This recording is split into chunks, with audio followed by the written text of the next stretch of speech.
آپ کی زندگی میں آپ کے والدین اور بہنوں بھائیوں کے علاوہ بھی کچھ ایسے لوگ ضرور ہوتے ہیں جو آپ کو بہت پیارے اور عزیز ہوتے ہیں۔ ان کی تکلیف اور ان کی پریشانی آپ کو بھی تکلیف اور پریشانی میں مبتلا کر دیتی ہے۔ میرا نام حسین ہے اور میرا تعلق بہاول نگر سے ہے۔ میں اور میرا کزن زاہد بچپن سے ہی بہت قریب ہیں۔ ہم بہت اچھے دوست ہیں۔ ہم نے ہمیشہ ایک دوسرے کو بھائیوں کی طرح ٹریٹ کیا۔ ہم ایک دوسرے سے ہر بات شیئر کرتے تھے۔ آج میں آپ کے ساتھ زاہد کے ساتھ پیش آنے والا ایک بہت خوفناک واقعہ شیئر کرنا چاہتا ہوں۔ آج کی ویڈیو میں آپ سب کو خوش آمدید۔ بسم اللہ الرحمن الرحیم۔ السلام علیکم۔ تمام تعریفیں اللہ رب العزت کے لیے، بے شمار درود و سلام نبی اکرم صلی اللہ علیہ وسلم اور آپ کے حال پر۔ آپ جہاں بھی رہیں ہمیشہ خوش رہیں، اپنے والدین کا ہمیشہ خیال رکھیں۔ امید کرتا ہوں آج کی ویڈیو بھی آپ کو پسند آئے گی۔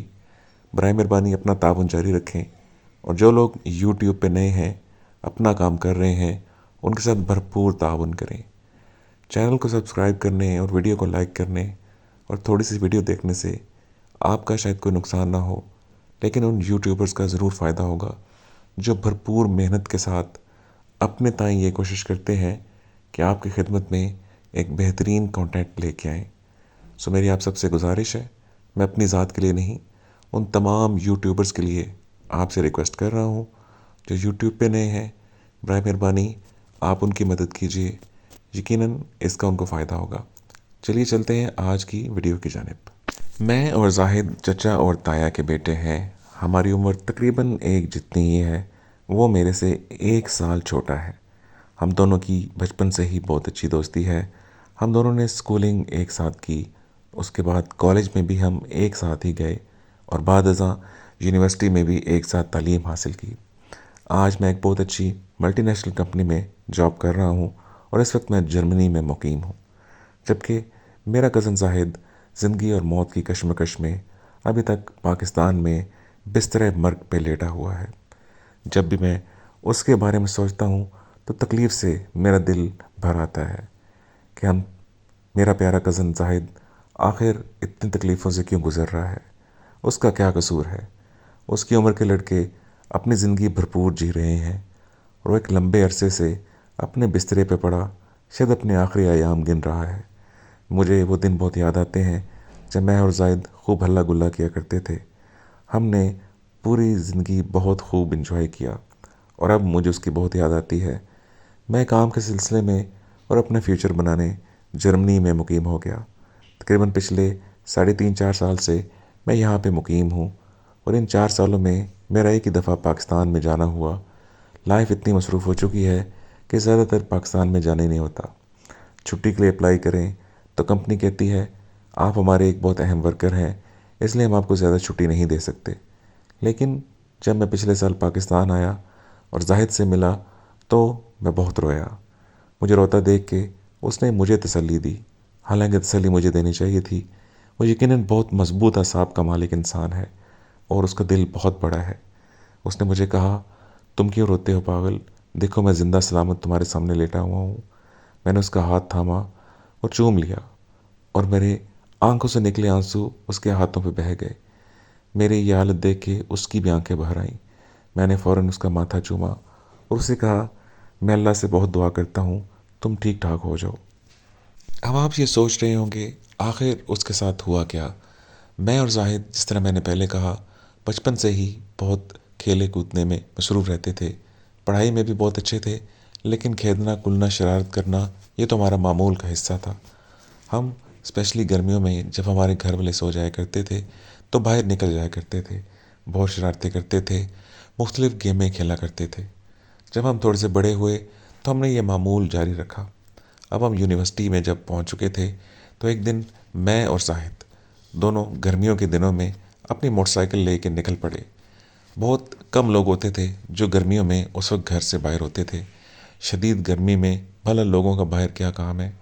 یہ ایک معمول کا ٹائم تھا جب گرمیوں میں لوگ گھروں میں آرام کیا کرتے تھے۔ شدید چلکتی دھوپ میں باہر نکلنا کوئی آسان کام نہیں ہوتا تھا۔ ہاں، وہ لوگ جنہوں نے اپنا کام دھندا کرنا ہوتا تھا، مزدوری کرنی ہوتی تھی، بس وہی کرتے تھے۔ ہم نے